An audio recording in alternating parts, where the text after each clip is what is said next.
Hi hello നമസ്കാരം. വിനീസ് കിച്ചണിലേക്ക് എല്ലാവർക്കും സ്വാഗതം. കൊങ്കുനാട് സ്പെഷ്യൽ അരസിപ്പരിപ്പ് സാദം. കോയമ്പത്തൂരിൽ ഇരുന്ന ആൾക്കാർക്ക് ഡെഫിനറ്റ് ആയിട്ട് ഈ ഒരു സംഭവം അറിയാം. കൊങ്കുനാടുകാർക്ക് ഏറ്റവും കൂടുതൽ സ്പെഷ്യൽ ആയിട്ടുള്ളത് അരസിപ്പരിപ്പ് സാദമാണ്. എത്രത്തോളം ഒരു ബിരിയാണിയെ നമ്മൾ സെലിബ്രേറ്റ് ചെയ്യുന്നു, അതുപോലെ തന്നെയാണ് ഈ കൊങ്കുനാട് സമ്മേളില് അരസിപ്പരിപ്പ് സാദം എന്ന് പറഞ്ഞിട്ടുള്ള ഈ ഒരു വിഭവം അവരുടെ ആ ഒരു ഡിഷിന്റെ മെയിൻ ഇമ്പോർട്ടൻസ് ആയിട്ട് വരുന്നത്. അരസിപ്പരിപ്പ് സാദം വെക്കാത്ത വീടുകൾ ഉണ്ടാവില്ല. ആഴ്ചയിൽ 2 പ്രാവശ്യമെങ്കിലും അരസിയും പരിപ്പും സാദം വെച്ചിരിക്കും. ഓരോ വീടിനും അതിൻ്റെതായിട്ടുള്ള സ്പെഷ്യാലിറ്റിയിലാണ് അവർ വെക്കാറുള്ളത്. എന്നാൽ കോമൺ ആയിട്ടുള്ള രീതിയിലുള്ള ഒരു പ്രൊസീജിയറാണത്. ഒരു ഹോൾസം മീൽ എന്നൊക്കെ വേണമെങ്കിൽ പറയാം. ഇതുണ്ടെന്നുണ്ടെങ്കിൽ ഇതിന്റെ കൂടെ ഇതിന്റെ കൂടെ എല്ലാം വേണമെന്നൊന്നുമില്ല. ഇനിയിപ്പോ അതൊന്നുമില്ലെങ്കിലും ഇറ്റ്സ് ഫൈൻ. അല്ല, എന്തെങ്കിലും ഒരു പച്ചക്കറി വെച്ച് കഴിക്കണമെന്നുണ്ടെങ്കിലും നോ പ്രോബ്ലം. ഒരു നോൺ വെജ് വെച്ച് കഴിക്കണമെന്നുണ്ടെങ്കിൽ നോ പ്രോബ്ലം. അരസിപ്പരിപ്പ് സാദം കൊങ്കുനാടുകാർക്ക് അത്രയും ഇമ്പോർട്ടൻ്റ് ആയിട്ടുള്ള ഒരു കാര്യമാണ്. കോയമ്പത്തൂരിൽ ഇത്രയും കാലം ജീവിച്ചിരുന്നിട്ട് ആ ഒരു അരസിയും പരിപ്പും സാദം എനിക്കുണ്ടാക്കിയിട്ടുള്ള ആ ഒരു ഇമോഷണൽ ഫീൽ എന്ന് പറയുന്നത് വേറെ തന്നെയാണ്. അപ്പോൾ ഇന്ന് ഞാൻ നിങ്ങൾക്ക് കാണിച്ചു തരാൻ പോകുന്നത് കോയമ്പത്തൂർ സ്റ്റൈലിലെ അരസി പരിപ്പ് സാദங்க எப்படி பண்றதுன்னு பார்க்கலாமா? வாங்க பார்க்கலாம். കൊങ്കുനാട് സ്പെഷ്യൽ അരസി പരിപ്പ് സാദം. അപ്പോൾ വരൂ, നമുക്ക് ഉണ്ടാക്കാം അരസിയും പരിപ്പും സാദം. ഇതാണ് ഞാൻ പറഞ്ഞ കൊങ്കുനാട് സ്റ്റൈൽ അരസിയും പരിപ്പും സാദം എന്ന് പറയുന്ന സംഭവം. ആദ്യം തന്നെ തൊണ്ടയുടെ കാര്യത്തിലൊരു തീരുമാനമായിരിക്കുകയാണ്. ശബ്ദം വളരെയധികം പോയി കിടക്കുകയാണ്, ക്ഷമിക്കുക. ഓക്കെ, അപ്പോൾ ഇനി അരസിയും പരിപ്പും സാദം എങ്ങനെയാണ് ഉണ്ടാക്കാമെന്ന് നോക്കാം. സാധാരണ പൊന്നിയരിയാണ് എടുത്തിരിക്കുന്നത്.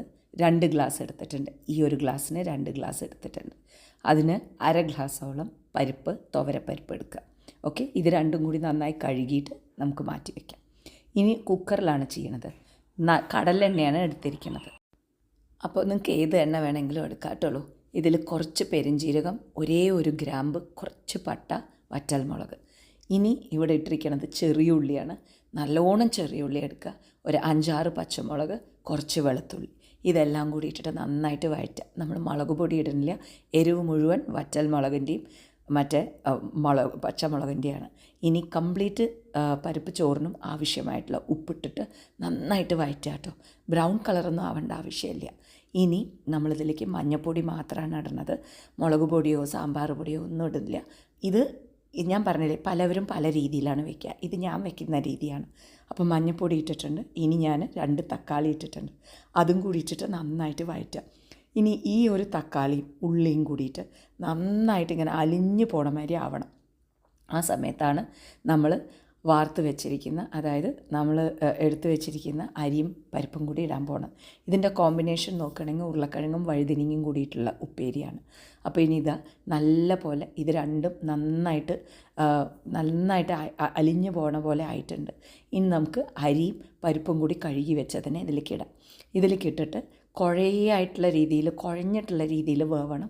അതുകൊണ്ട് തന്നെ 1 ഗ്ലാസ് അരിക്ക് 2 ഗ്ലാസ് വെള്ളം എന്നുള്ള കണക്ക് വെച്ചിട്ട് ഞാനിവിടെ വെള്ളം എടുത്തിട്ടുണ്ട്. അപ്പോൾ ഇനി അതും കൂടി ഇട്ടിട്ട് നല്ല പോലെ ഇതിലേക്ക് ഒഴിച്ചിട്ട് ഇളക്കുക. എന്നിട്ട് ഒരു 4 വിസിൽ കൊടുക്കുക. 4 വിസിൽ കൊടുത്തു കഴിഞ്ഞിട്ടുണ്ടെങ്കിൽ സൂപ്പറായിട്ടുള്ള രീതിയിൽ ഉള്ള അരസിയും പരിപ്പും സാദം റെഡിയാവും. കുറച്ച് കറിവേപ്പിലയും കൂടി ഇട്ട് കൊടുക്കുക കേട്ടോ. ഇതിൻ്റെ കോമ്പിനേഷൻ എന്ത് വേണമെങ്കിലും കഴിക്കാം. അതായത് പപ്പടം, അതേമാതിരി അച്ചാർ, ഓംലെറ്റ്, മുട്ട വറുത്തത്. അതേമാതിരി തന്നെ ഈ മെയിൻ കോമ്പിനേഷൻ എന്ന് പറയുന്നത് കത്രിക്ക ഉരുളക്കിഴങ്ങ് പൊരിയൽ. ഇതാണ് അതിൻ്റെ ഏറ്റവും സൂപ്പർ കോമ്പിനേഷൻ. അപ്പോൾ ഇതുപോലെയാണ് 4 വിസിൽ കഴിഞ്ഞാൽ നിങ്ങളുടെ അരസിയും പരിപ്പും ഉണ്ടാവുക. എനിക്ക് ശരിക്കും പറഞ്ഞാൽ നല്ല ബുദ്ധിമുട്ടുണ്ട് തൊണ്ടയിൽ കേട്ടോ. അതുകൊണ്ടാണ് ഇത്രയും ശബ്ദം അങ്ങനെ ആവാൻ കാരണം. അപ്പോൾ നിങ്ങൾ എന്തായാലും ഇതുണ്ടാക്കി നോക്കണം. എന്തായാലും ഇഷ്ടമാവും നിങ്ങൾക്ക്. ചൂടോടെ മുകളിൽ നെയ്യ് ഒഴിച്ച് കൊടുത്താലുണ്ടല്ലോ, കുട്ടികൾക്കൊക്കെ എന്തായാലും ഇഷ്ടമാവും. 100% ഗ്യാരണ്ടി. ഒരു ഹോൾസമായിട്ടുള്ള മീലാണ്. നിങ്ങൾക്ക് എന്താ പറയുക, എപ്പോൾ വേണമെങ്കിലും ഒരു ഡിന്നറിനാണെങ്കിലും ശരി, അല്ല ഒരു ലഞ്ച് ബോക്സിന് കൊടുക്കുകയാണെങ്കിലും എന്തായാലും ഇതുണ്ടാക്കി നോക്കാൻ മറക്കരുത്.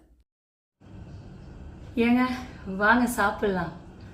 கோயம்புத்தூர் ஸ்பெஷல் அரிசி பருப்பு சாதம், உருளைக்கிழங்கு கத்திரிக்காய் பொரியல். அருமை. No Coimbaturians can stay without this.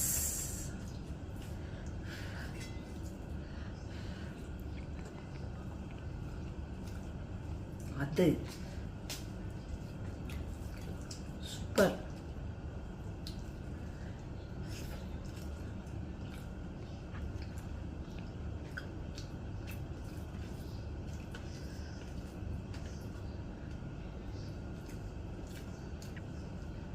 What A combo.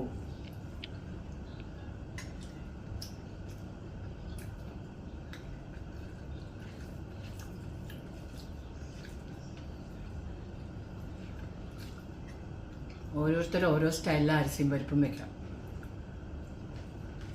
എൻ്റെ അമ്മ ടോട്ടലി ഡിഫറെൻ്റ് ആയിട്ടാണ് വയ്ക്കാം, പുളിയൊക്കെ ഒഴിച്ചിട്ട്. നമുക്ക് അതും ഇഷ്ടമാണ്. അപ്പോൾ നിങ്ങൾ എന്തായാലും ഇത് ഉണ്ടാക്കി നോക്കണം. ടക്കിന് പണിയിരലാം. ഓക്കെ, അപ്പോൾ ഉണ്ടാക്കി നോക്കുന്ന വിശ്വസിക്കുന്നു. നമുക്ക് നാളെ കാണാം. Till then take care and bye bye.